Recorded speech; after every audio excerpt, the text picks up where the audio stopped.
വെള്ളാരം കുന്ന് ഗ്രാമത്തിന് തൊട്ടടുത്തായിരുന്നു കരിങ്കാട്. സിംഹവും പുലിയുമെല്ലാം വിഹരിച്ചിരുന്ന കാടായിരുന്നു അത്. കാടിനും ഗ്രാമത്തിനും ഇടയ്ക്കുള്ള പുഴ വരെ മാത്രമേ നാട്ടിലെ മൃഗങ്ങൾ പോയിരുന്നുള്ളൂ. ആ പുഴ നീന്തിക്കടക്കാനുള്ള ധൈര്യം ആർക്കും ഉണ്ടായിരുന്നില്ല. അങ്ങനെ ഇരിക്കെ കൂട്ടുകാരായ 4 കാളകൾ പുഴയിൽ വെള്ളം കുടിക്കാനെത്തി. ചിമ്പു, നീ എന്താ കാട്ടിലേക്ക് നോക്കി നിൽക്കുന്നത്? അക്കരെ നല്ല പച്ചപ്പുല്ല് വളർന്നു നിൽക്കുന്നത് കണ്ടോ? അത് തിന്നാൻ കൊതിയാകുന്നു. ഈ പുഴ നീന്തിക്കിടന്ന് അക്കരയ്ക്ക് പോകുന്നത് അപകടമാണ്. വന്യമൃഗങ്ങൾ ഏത് സമയത്തും ചാടി വീഴാം. ഇപ്പോഴാണെങ്കിൽ കാട്ടാനകൾ കുളിക്കാനിറങ്ങുന്ന സമയമാണ്. നമ്മുടെ ശക്തിക്ക് മുന്നിൽ കാട്ടാനകൾക്കല്ല, സിംഹരാജാവിന് പോലും പിടിച്ചു നിൽക്കാനാവില്ല. അതൊക്കെ ശരി തന്നെ. എന്നാലും സൂക്ഷിച്ചാൽ ദുഃഖിക്കേണ്ട. നീ ഇപ്പോ വെള്ളം കുടിക്ക്. കുറുക്കച്ച, ആ പോകുന്ന കാളകളെ കണ്ടോ? നല്ല തടിച്ചു കൊഴുത്ത കാളകൾ. ഓരോന്നിനെയായി അങ്ങ് പിടിച്ച് തിന്നണം. അതെ സിംഹരാജാവേ, പക്ഷെ അതിന് യവന്മാർ ഇക്കരയ്ക്ക് വരുന്നില്ലല്ലോ. അതെ അതെ.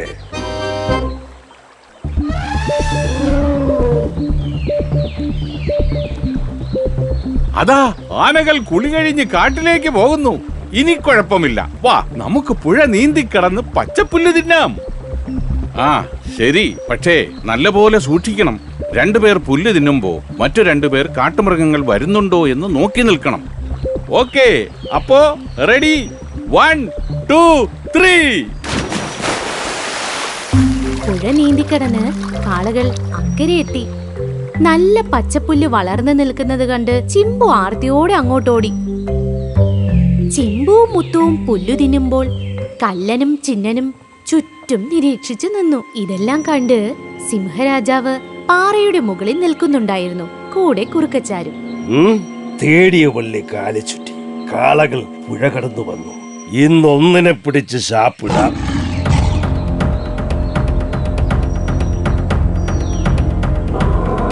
അയ്യോ, അതാ സിംഹം വരുന്നു.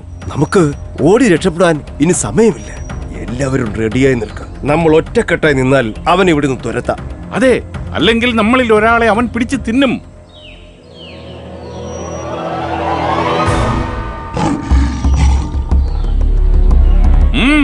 എന്ത് വേണം? ഇവന്മാർ വിചാരിച്ച പോലെയല്ല. കൂട്ടത്തോടെ നിൽക്കുമ്പോ ആക്രമിക്കാൻ പോകുന്നത് മണ്ടത്തരമാണ്. തൽക്കാലം തിരിച്ചു പോകാം. സിംഹം പതുക്കെ പിന്തിരിഞ്ഞ് കാട്ടിനകത്തേക്ക് പോയി. പാലും ചുരുട്ടി പുറകെ കുറുക്കനും.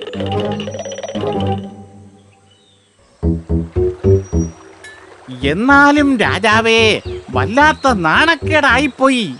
കാട്ടിലെ രാജാവിനെ നാട്ടിൽ നിന്നും വന്ന 4 കാളകൾ പേടിപ്പിച്ചു. സിംഹരാജാവ് ജീവനും കൊണ്ട് ഓടി.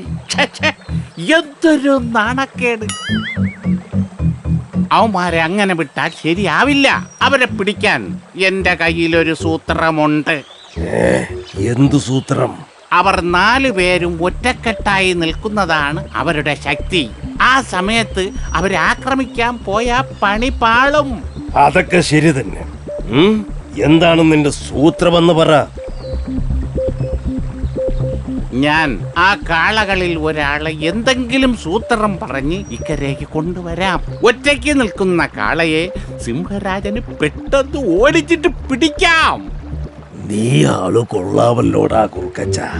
എങ്കിൽ നാളെ തന്നെ ഒരു കാളയെ നീ സൂത്രത്തിൽ ഇക്കരയ്ക്ക് കൊണ്ടുപോവാ. അതൊക്കെ കൊണ്ടുവരാം. പക്ഷേ കിട്ടിയതിന്റെ പകുതി സിംഹരാജൻ എനിക്ക് തരണം. അതെ, എനിക്ക് കിട്ടിയത് ഞാൻ ആരുമായും പങ്കിടാറില്ല. ഞാൻ തിന്ന ശേഷം എന്തെങ്കിലും ബാക്കിയുണ്ടെങ്കിൽ നിനക്കെടുക്കാം. ശരി സിംഹരാജൻ, എനിക്ക് കുറച്ച് ജോലിയുണ്ട്. പോയിട്ട് പിന്നെ എപ്പോഴെങ്കിലും വരാം. അല്ലെങ്കിൽ വേണ്ട, കിട്ടുന്നതിൽ പകുതി നിനക്കും തരാം. അങ്ങനെ വഴിക്ക് വാ. ശരി, നാളെ ഒരുത്തനെ ഞാൻ അങ്ങയുടെ മുന്നിലേക്ക് കൊണ്ടുവരാം. ഈ കള്ളക്കുറുക്കൻ ആ കാളകളെ കൊലയ്ക്ക് കൊടുക്കും.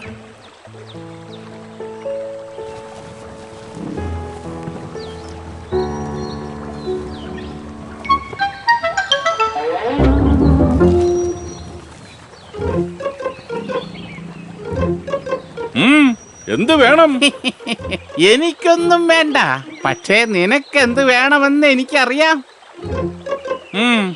ഈ പുഴയുടെ അക്കരെ നിൽക്കുന്ന പച്ചപ്പുല്ലിലാണ് നിന്റെ കണ്ണെന്ന് എനിക്കറിയാം. പക്ഷേ സിംഹരാജാവ് നിങ്ങളെ ആ പുല്ല് തിന്നാൻ സമ്മതിക്കില്ല. നിനക്ക് ആ പുല്ല് തിന്നണമെങ്കിൽ ഞാൻ സഹായിക്കാം. ഇവനെ വീഴ്ത്താൻ എളുപ്പമാണ്. ഞാൻ പറയുന്നത് രഹസ്യമായിരിക്കണം. നിങ്ങൾ എല്ലാവരും ഒരുമിച്ച് വന്നാൽ എനിക്ക് സഹായിക്കാൻ പറ്റില്ല. അതുകൊണ്ട് നീ തനിയേ വരണം. വരാം, പക്ഷേ സിംഹരാജൻ എന്നെ കണ്ടാലോ? അതല്ലേ ഞാൻ സഹായിക്കാമെന്ന് പറഞ്ഞത്. ഇപ്പോ സിംഹരാജൻ ഉറങ്ങുന്ന സമയമാണ്. ഈ സമയത്ത് വന്നാൽ നിനക്ക് പുല്ല് തിന്നാം. അതിനിടയിലെങ്ങാനും സിംഹരാജൻ ഉണർന്നാൽ ഞാൻ ഉറക്കെ ഓരിയിടും. അപ്പോ നീ പുഴയിലേക്ക് ചാടി നീന്തി അങ്ങ് രക്ഷപ്പെടണം.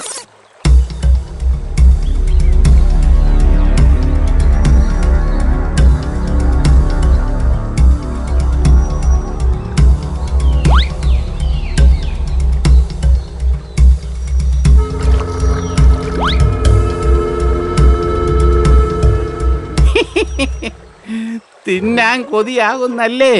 വേഗം പോയി വയറ് നിറച്ച് തിന്നോ. ഞാൻ സിംഹരാജൻ ഉണരുന്നുണ്ടോ എന്ന് നോക്കി നിൽക്കാം. ഈ സമയം സിംഹരാജൻ മരങ്ങൾക്കിടയിൽ മറഞ്ഞു നിൽക്കുന്നുണ്ടായിരുന്നു. ഇതെല്ലാം കണ്ട് മരക്കൊമ്പിൽ അണ്ണാരക്കണ്ണനും ആ കുറുക്കൻ ഒരു കാളയെ കുരുക്കി. ഇന്ന് സിംഹം അവനെ പിടിച്ച് തിന്നും. എത്രയും പെട്ടെന്ന് ഈ കാളയുടെ കൂട്ടുകാരെ വിവരം അറിയിക്കണം. കൂട്ടരെ ഓടിവാ, നിങ്ങളുടെ കൂട്ടുകാരൻ ആ സിംഹത്തിന്റെ മുന്നിൽ പെട്ടു. ആ കള്ളക്കുറുക്കൻ അവനെ ചതിച്ചു. അപ്പൊ ചിമ്പു നമ്മുടെ കൂടെ വന്നില്ലേ? വേഗം വാ, നമുക്ക് അവനെ രക്ഷിക്കാം.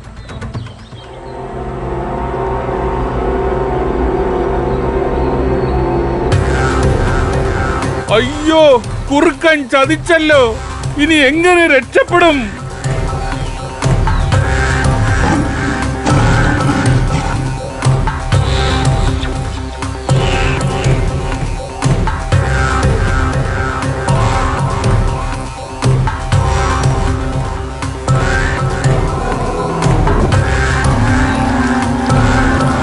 അയ്യോ, സിംഹരാജാവേ, അതാ അവന്മാർ വന്നു.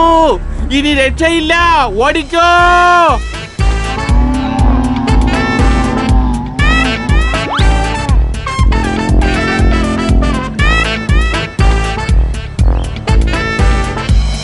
എന്നോട് ക്ഷമിക്കണം, ആ കുറുക്കൻ എന്നെ പറ്റിച്ചതാണ്.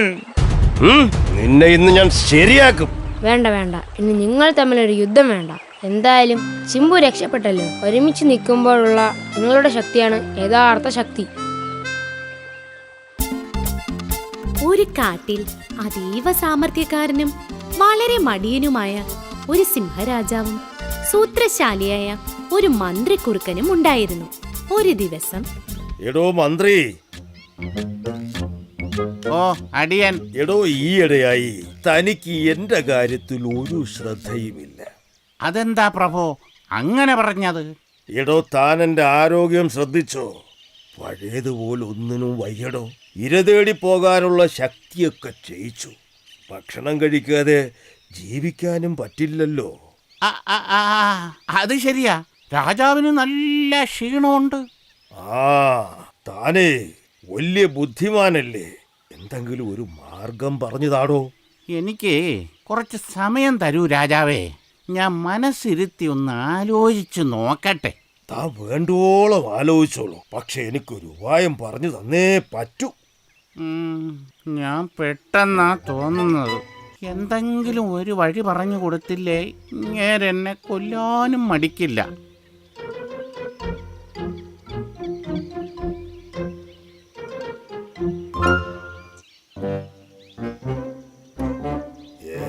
ഇത് വല്ലതും നടക്കുവോടോ? എന്തുകൊണ്ട് നടക്കില്ല? അങ്ങീ കാട്ടിലെ രാജാവാണ്.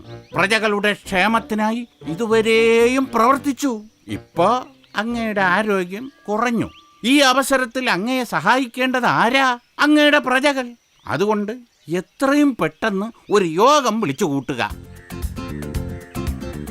അങ്ങനെ രാജാവ് മന്ത്രിയുടെ നിർദ്ദേശപ്രകാരം കാട്ടിലെ മൃഗങ്ങളുടെ ഒരു യോഗം വിളിച്ചു കൂട്ടി.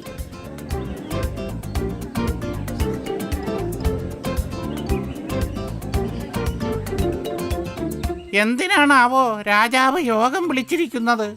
ഒന്നടങ്ങടാ, എല്ലാവരും ക്ഷമയോടെ നിൽക്കുന്നത് കണ്ടില്ലേ? അല്ല പിന്നെ കാര്യമറിയാൻ എന്താ ഒരു വെപ്രാളം? ശിഷ്, എല്ലാവരും ഒന്ന് ചുമ്മാതിരിക്കേ. എല്ലാവരും സുഖമായിരിക്കുന്നു എന്ന് കരുതുന്നു. നിങ്ങളുടെ നന്മയ്ക്കായി ഇന്ന് വരെ വേണ്ടതെല്ലാം ഞാൻ ചെയ്തു തന്നിട്ടുണ്ട്. എന്താ ശരിയല്ലേ? എന്താ സംശയം പ്രഭോ? അങ്ങയുടെ ഭരണത്തിൽ ഞങ്ങൾ വളരെ തൃപ്തരാണ്. എന്നാൽ ഇനി മുതൽ അതിന് കഴിയുമെന്ന് തോന്നുന്നില്ല. വേറൊന്നും കൊണ്ടല്ല, എനിക്ക് തീരെ വയ്യ. ഈയൊരവസ്ഥയിൽ എന്നെ സംരക്ഷിക്കേണ്ടത് നിങ്ങളല്ലേ? പ്രഭു, അതിലെന്താ ഇത്ര സംശയം? അതെ അതെ പ്രഭു, അതെ. ശരിയാണ്. ഹാവൂ, എനിക്ക് സമാധാനമായി. ഇനി മന്ത്രി പറയുന്നത് നിങ്ങൾ ശ്രദ്ധയോടെ കേൾക്കണം കേട്ടോ. നാളെ മുതൽ എനിക്കുള്ള രാജാവിനുള്ള ഭക്ഷണം നിങ്ങൾ ഓരോരുത്തരും ഇവിടെ കൊണ്ടുവരണം. ഭക്ഷണത്തിന് നല്ല രുചിയും രാജാവിന് വയറ് നിറയെ കഴിക്കാനും ഉണ്ടായിരിക്കണം. ഇത് അനുസരിക്കാത്തവരെ രാജാവ് ഭക്ഷണമാക്കും. മനസ്സിലായോ? എല്ലാരും കേട്ടല്ലോ. രാജാവിന്റെ ആജ്ഞയ്ക്ക് മറുവാക്കു പറയാൻ പറ്റാത്ത പ്രജകൾ സമ്മതം മൂളിക്കൊണ്ട് വളരെ വിഷമത്തോടെ യോഗസ്ഥലത്ത് നിന്നും പിരിഞ്ഞു.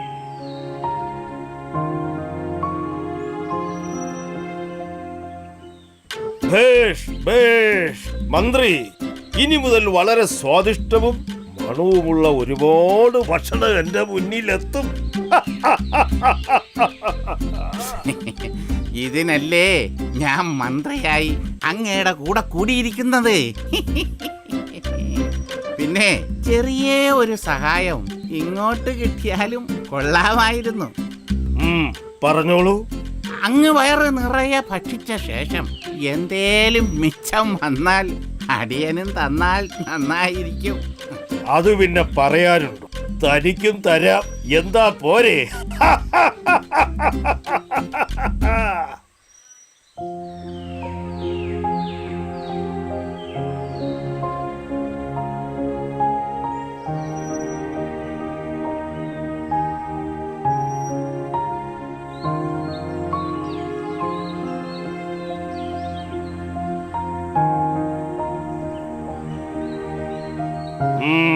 കാണട്ടെ. അടിയൻ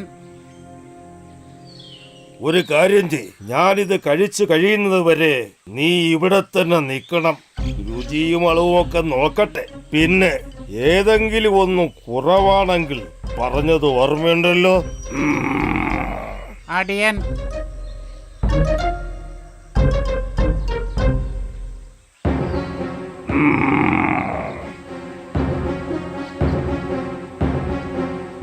ഞാൻ പറഞ്ഞതല്ലേ എനിക്ക് കൊണ്ടുവരുന്ന ഭക്ഷണത്തിന് നല്ല സ്വാദുണ്ടാകണമെന്ന്. എന്നിട്ടെന്താ നീ കൊണ്ടുവന്നിരിക്കുന്നത്? അയ്യോ പ്രഭോ, ഞാൻ രുചിയുള്ള ഭക്ഷണമാണ് കൊണ്ടുവന്നത്. അങ്ങേക്ക് ഇഷ്ടമായില്ലെങ്കിൽ എന്നോട് ക്ഷമിക്കണേ. ഇല്ല ഇല്ല, നിനക്ക് മാപ്പില്ല. എന്റെ വിശപ്പ് മാറിയിട്ടില്ല. അതുകൊണ്ട് ഞാൻ നിന്നെ തിന്നാൻ പോവുകയാണ്. അയ്യോ, എന്നെ കൊല്ലല്ലേ. അടുത്ത തവണ അങ്ങ് പറഞ്ഞ പോലെ ഞാൻ ഭക്ഷണം കൊണ്ടുവരാമേ. ഇത്തവണത്തേക്ക് നിന്നെ ഞാൻ വെറുതെ വിടുന്നു. ചെന്ന് പറഞ്ഞേക്ക് നിന്റെ കൂട്ടുകാരോടെല്ലാം എന്റെ ആജ്ഞ അനുസരിക്കാത്തവന്റെ ഒക്കെ ഗതി ഇതാകുമെന്ന്.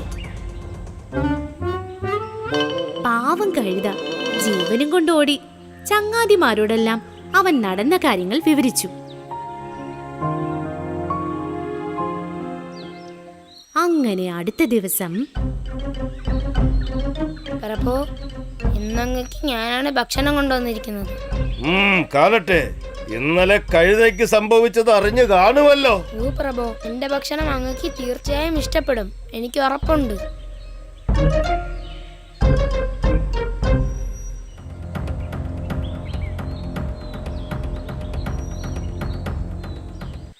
ഇതെന്താ നീ കൊണ്ടുവന്നിരിക്കുന്നത്?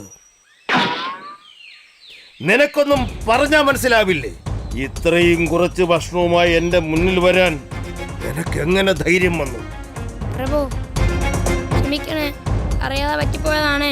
എന്നെ ഒന്നും ചെയ്യല്ലേ, അയ്യോ. മിണ്ടി പോകരുത്, നിന്നെ ഞാൻ വച്ചേക്കില്ലടാ.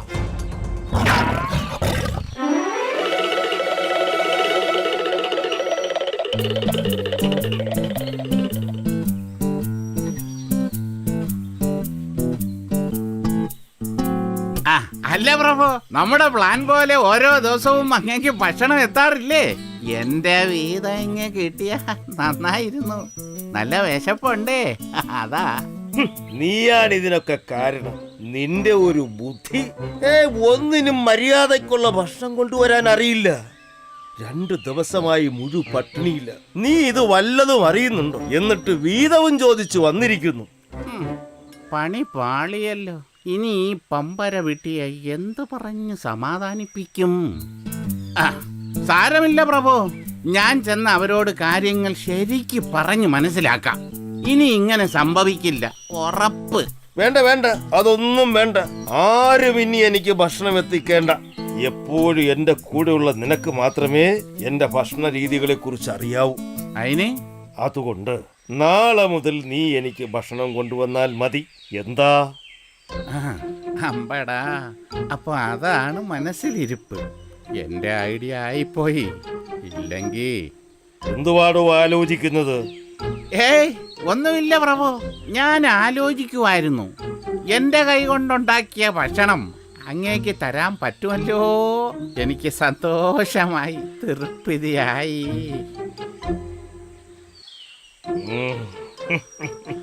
മന്ത്രിയായാൽ ഇങ്ങനെ തന്നെ വേണം. തനിക്ക് വെച്ചിട്ടുണ്ടോ? ഞാൻ ആരാണെന്ന് കാണിച്ചു തരാം. പിറ്റേന്ന് വാക്ക് കൊടുത്തതുപോലെ രാജാവിനുള്ള ഭക്ഷണവുമായി കുറുക്കൻ സിംഹമടയിലെത്തി. പ്രഭു, അങ്ങേക്ക് വളരെ ഇഷ്ടമുള്ള ഭക്ഷണം ഞാൻ കൊണ്ടുവന്നിട്ടുണ്ട്. ചൂടാറും മുമ്പ് കഴിച്ചോളൂ.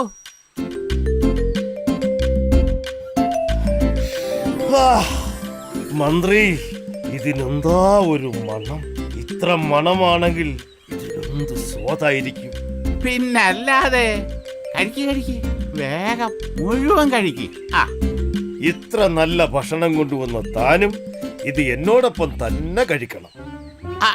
അത് അല്ല, ഇല്ല, ഞാൻ പിന്നെ കഴിക്കാം. ആദ്യം അങ്ങ് കഴിക്കേ. ഇല്ല, ഇതെന്റെ ഒരു ആഗ്രഹം. വേണ്ടെന്ന് പറയരുത് മന്ത്രി. എനിക്ക് ഇപ്പൊ നല്ല വിശപ്പില്ല. എന്നെ ധിക്കരിക്കുന്നു. വേഗം എടുത്ത് കഴിക്ക്. നീ കഴിച്ചിട്ടേ ഞാൻ കഴിക്കുന്നുള്ളൂ. രാജാവേ, അങ്ങ് എന്നോട് ക്ഷമിക്കണം. അങ്ങേക്ക് ഇനി എന്നും ഭക്ഷണം കൊണ്ടുവരണമെന്ന് പറഞ്ഞതുകൊണ്ട് ഞാനിതിൽ കോലരക്കും വിഷമുള്ളും ചേർത്ത്. എടാ ചതിയ! അയ്യോ അയ്യോ, എന്നെ ഒന്നും ചെയ്യല്ലേ. നിന്നെ വിശ്വസിച്ച് ഞാൻ ഈ കാട്ടിലെ എല്ലാ മൃഗങ്ങളെയും വെറുപ്പിച്ചു. എന്നിട്ട് നീ എനിക്ക് തന്നെ പണിയാൻ നോക്കി അല്ലേടാ? നിന്നെ ഞാൻ അയ്യോ!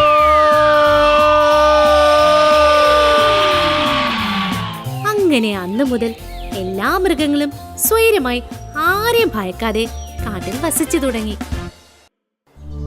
മഞ്ചാടിക്കാട്ടിൽ ഒരു വൃദ്ധനായ സിംഹരാജൻ ഉണ്ടായിരുന്നു. അലസനായ സിംഹരാജൻ തന്റെ ഗുഹയുടെ മുന്നിലെ ആൽമരത്തിനു ചുവട്ടിൽ വിശ്രമിക്കുന്ന നേരം അവിടേക്ക് അതാ വരുന്നു മന്ത്രിയായ പുലി. അല്ലയോ രാജൻ, അങ്ങയ്ക്ക് വേണ്ടി ഇന്ന് ഞാൻ ഈ കാട് മുഴുവൻ പരതിയിട്ടാണ് ഒരു മാന കിട്ടിയത്. എന്നിട്ട് എവിടെ മാൻ? കൊണ്ടുവരൂ, നമുക്ക് നന്നായി വിശക്കുന്നു. ഉത്തരവ് പോലെ രാജൻ. രാജാവേ, അങ്ങയുടെ ആരോഗ്യനില വളരെ മോശം അവസ്ഥയിലൂടെയാണ് പോകുന്നത്. അതേ മന്ത്രി, ഞാൻ അത് തന്നെയായിരുന്നു ഇന്ന് മൊത്തം ആലോചിച്ചത്. നാം വൃദ്ധനായി തുടങ്ങിയല്ലേ. എനിക്ക് യുവത്വം വേണം മന്ത്രി. ഏയ്, വിഷമിക്കേണ്ട രാജാവേ. അങ്ങയുടെ പ്രായത്തിന്റെ പ്രശ്നം പരിഹരിക്കാൻ പറ്റിയ ഒരു വൈദ്യൻ കാട്ടിൽ വന്നിട്ടുണ്ട്. അങ്ങയുടെ യുവത്വം തിരിച്ചു വരും. ഞാൻ വേണേൽ ആ വൈദ്യനെ കൂട്ടിക്കൊണ്ടുവരാം. ഓഹോ, അങ്ങനെയാണ്. എന്നാൽ ഉടനെ കൂട്ടിക്കൊണ്ടുവരൂ. നാം ഒന്ന് ഗർജിച്ചിട്ട് കാലങ്ങളാകുന്നു. ശരി, ഞാൻ ഉടൻ കൊണ്ടുവരാം രാജൻ. ഹോ, ഈ വൃദ്ധസിംഹത്തിനു വേണ്ടി പണിയെടുത്തു മടുത്തു. മാനിറച്ചിയെ കഴിക്കൂ. എങ്ങനെയെങ്കിലും ഈ കിഴവനെ യുവാവാക്കിയിട്ട് വേണം എനിക്കൊന്ന് വിശ്രമിക്കാൻ. അങ്ങനെ പുലി കുറുക്കൻ വൈദ്യന്റെ വൈദ്യശാല ലക്ഷ്യം വെച്ച് നടന്നു.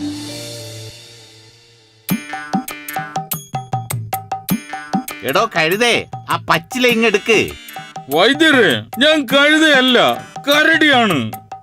നിന്റെ കാര്യത്തിൽ രണ്ട് ഒന്നാണ് ഹേ. ആ നേരം ദൂരെ നിന്നും പുലി നടന്നു വരുന്നത് കാണുന്ന കരടി, ആശാനെ, വൈദ്യരാശാനെ, ദേ നോക്ക്, ആരാ വരുന്നെന്ന്.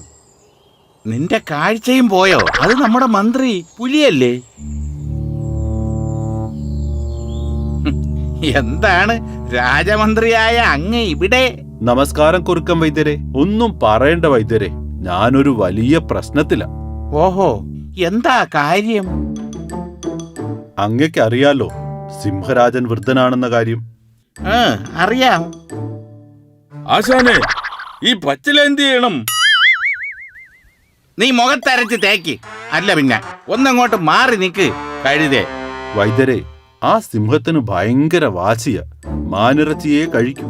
ഞാനാണെങ്കിൽ മാനെ തേടി അലഞ്ഞു മടുത്തു. ഓ കഷ്ടം.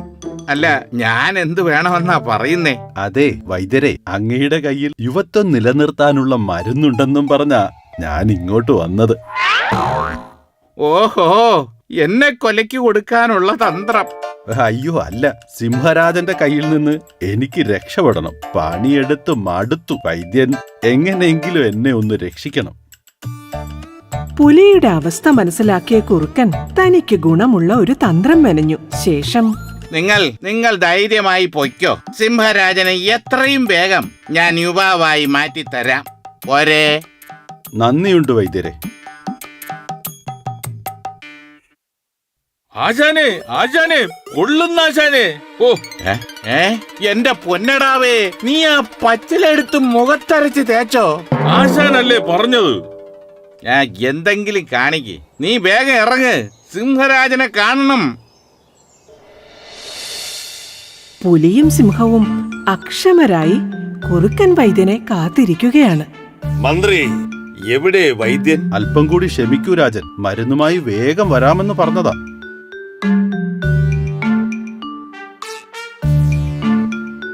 ദേ രാജൻ, നോക്ക്, വൈദ്യൻ വരുന്നു.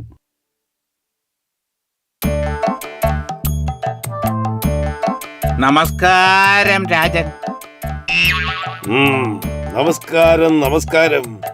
ആരാ ഈ ജന്തു? അയ്യോ രാജാവേ, ഇത് നമ്മുടെ ഒരു സഹായി, ഒരു കഴുതയാ. കരടി, കരടി. ആ, കരടി.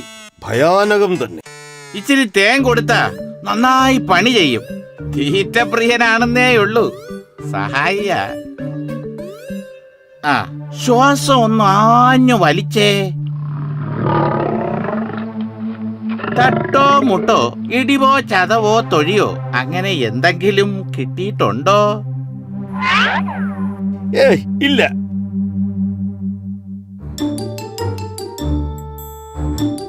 ആ ആ ആ കണ്ണിനൊരു വിളർച്ചയുണ്ട്. ഉണ്ടോ? ആ, പേടിക്കണ്ട.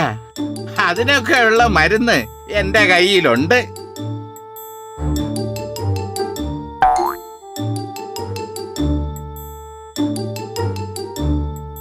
ഇത് ഗജമാംസ രസായനം. രാവിലെ, ഉച്ചയ്ക്ക്, വൈകിട്ട്. ഇത് കലമാൻ കുഴമ്പ്. ഇത് വൈകിട്ട്, ഉച്ചയ്ക്ക്, രാവിലെ.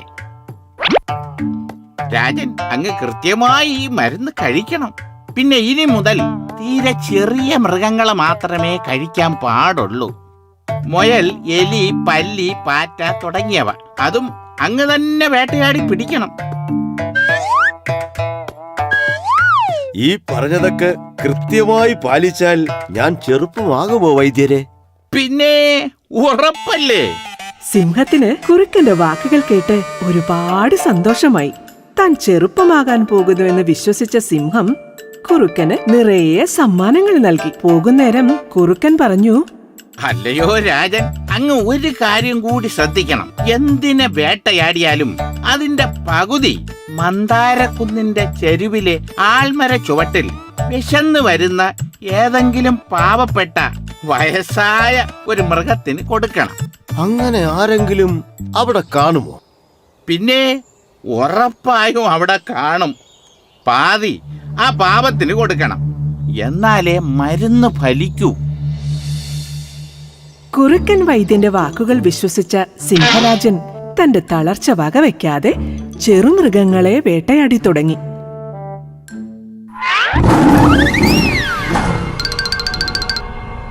സിംഹരാജൻ കുന്നിന്റെ ചെരുവിലെ ആൽമര ചുവട്ടിലേക്ക് നടന്നു. അവിടെ വിശന്ന് തളർന്നൊരു വൃദ്ധ കുറുക്കനെ സിംഹം കണ്ടു. ഓ ഭാഗ്യം, ഏതോ പാവം വയസ്സൻ കുറുക്കനാണല്ലോ. ഇതാ വൃദ്ധ കുറുക്ക, ഇത് തിന്നോളൂ. നാളെ ഈ നേരം ഇവിടെ നിന്നാൽ ഞാൻ ആഹാരം തരാം. എന്റെ മഹാഭാഗ്യമാണ് അങ്ങയെ കണ്ടത്. അങ്ങ് മാത്രമാണ് രാജാവ്. ഒരുപാട് നന്ദി രാജൻ.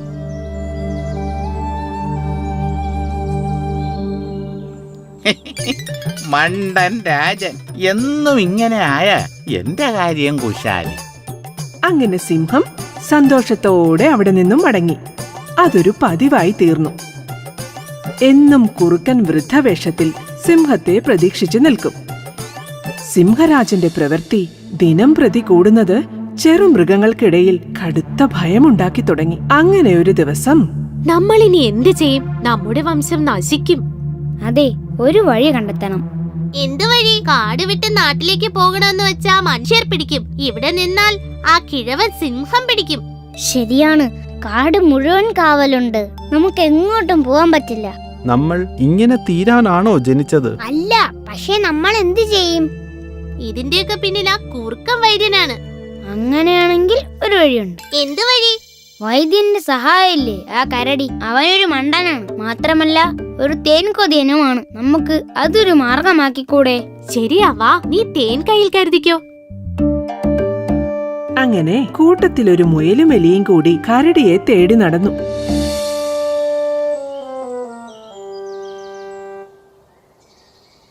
ഹലോ കരടി ചേട്ടാ. ആരാ?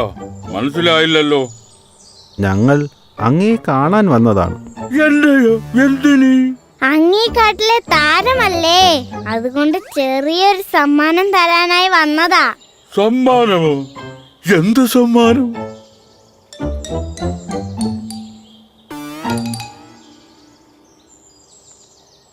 ഹായ്, തേൻ. തേൻ കണ്ട കരടി ആർത്തിയോടെ തേൻ കുടിക്കാൻ തുടങ്ങി. കരടി ചേട്ടൻ എങ്ങനെയെങ്കിലും ഞങ്ങളെ ഒന്ന് രക്ഷിക്കണം.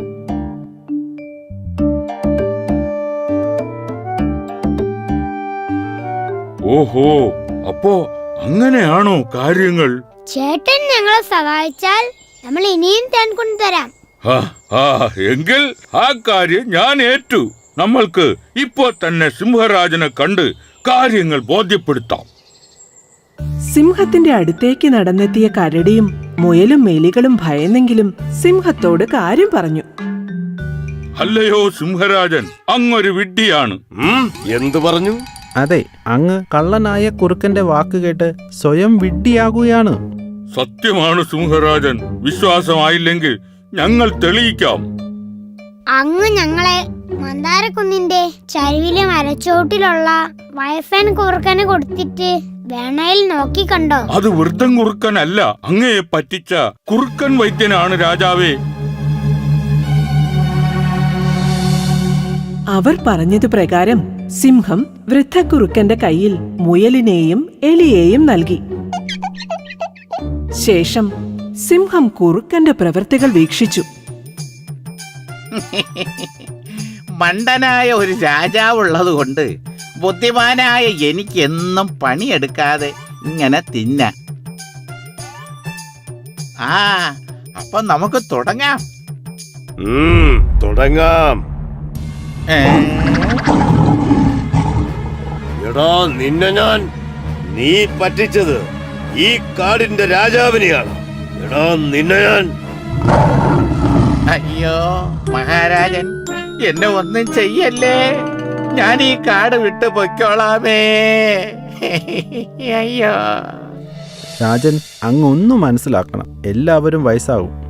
പക്ഷേ മനസ്സ് ശക്തമാണെങ്കിൽ ശരീരം ശക്തമായി നിലനിൽക്കും.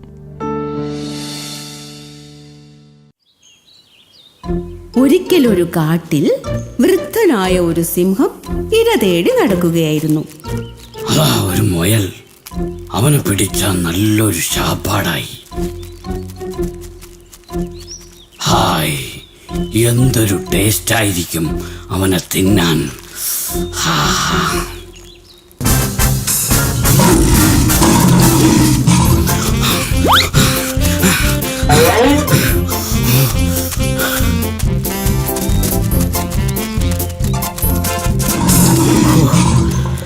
അവൻ രക്ഷപ്പെട്ടല്ലോ. ഞാൻ ഓടി തളർന്നു. അയ്യോ, വിശന്നിട്ടാണെങ്കിൽ നിൽക്കാനും വയ്യ. ഇനി എന്തു ചെയ്യും? അപ്പോഴാണ് അകലെ മരത്തിന്റെ ചുവട്ടിലിരുന്ന് പഴം കഴിക്കുന്ന ഒരു അണ്ണാറക്കണ്ണനെ സിംഹം കാണുന്നത്. ഒന്നിപ്പിഴച്ച രണ്ടെന്നാണല്ലോ ചൊല്ല്. അണ്ണാനെങ്കിൽ അണ്ണാൻ.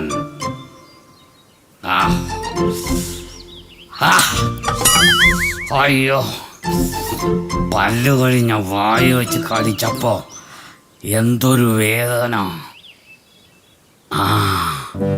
അണ്ണാൻ രക്ഷപ്പെടുന്നതിന് മുമ്പ് അവനെ അകത്താക്കണം. ഇതുപോലൊരു 10 അണ്ണാനെയെങ്കിലും കിട്ടിയിരുന്നെങ്കിൽ വിശപ്പ് മാറ്റാമായിരുന്നു.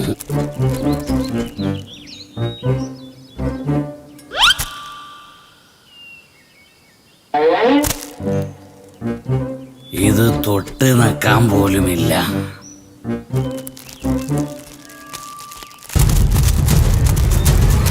അയ്യോ അയ്യോ, മുയലിറച്ചിയും പോയി, അണ്ണാനിറച്ചിയും പോയി, ആകെ ഉണ്ടായിരുന്ന പല്ലും പോയി. പാവം വയസ്സൻ സിംഹം അണ്ണാറക്കണ്ണന് കൂടെ കിട്ടാതായപ്പോ അവനാകെ വിഷമത്തിലായി. കാട്ടിലെ ഒരു മൃഗത്തിനും ഈ പഴയ രാജാവിനോട് സ്നേഹമില്ല. അല്ലെങ്കിൽ അവർക്കൊക്കെ സന്തോഷത്തോടെ എൻ്റെ മുന്നിൽ വന്ന് നിന്നൂടെ? പറഞ്ഞിട്ടൊരു കാര്യവുമില്ല. അങ്ങനെ നിരാശയോടെ നടക്കുമ്പോഴാണ് ഒഴിഞ്ഞുകിടക്കുന്ന ഒരു ഗുഹ സിംഹത്തിന്റെ ശ്രദ്ധയിൽപ്പെട്ടത്. ഈ ഗുഹയ്ക്കകത്ത് കയറി അല്പം വിശ്രമിക്കാം. വൈകുന്നേരമാകുമ്പോ ഇതിൽ താമസിക്കുന്ന മൃഗം വരും.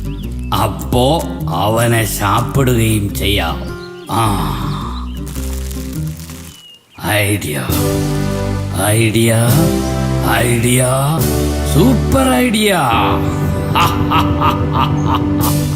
അധികം താമസിയാതെ തന്നെ നേരം ഇരുട്ടി തുടങ്ങി.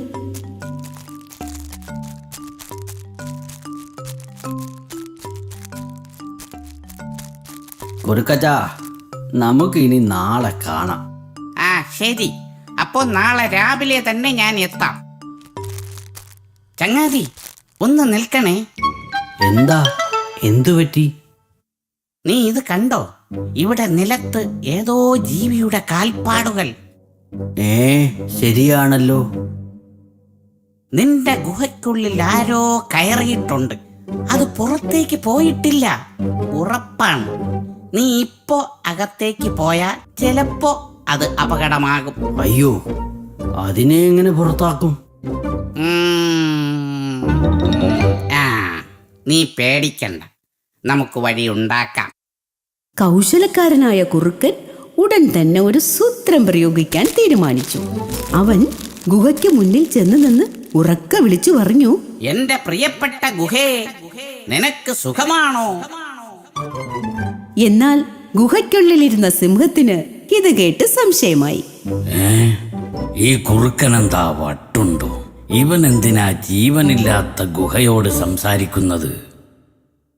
എടാ ഗുഹേ, നീ ഒന്നും സംസാരിക്കാത്തത് എന്താണ്? ഇന്ന് രാവിലെയും നീ എന്നോട് സംസാരിച്ചതാണല്ലോ. കുറുക്കൻ പിന്നെയും ഗുഹയോട് സംസാരിക്കുകയാണല്ലോ.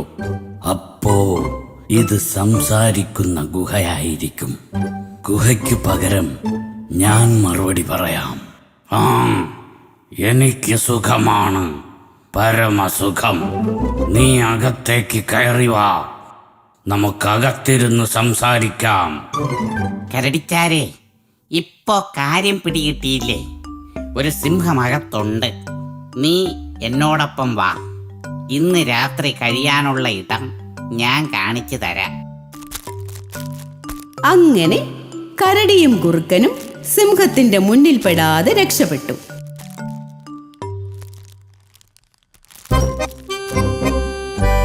സിംഹത്തിന് ആരെയും തിന്നാൻ കിട്ടിയതുമില്ല.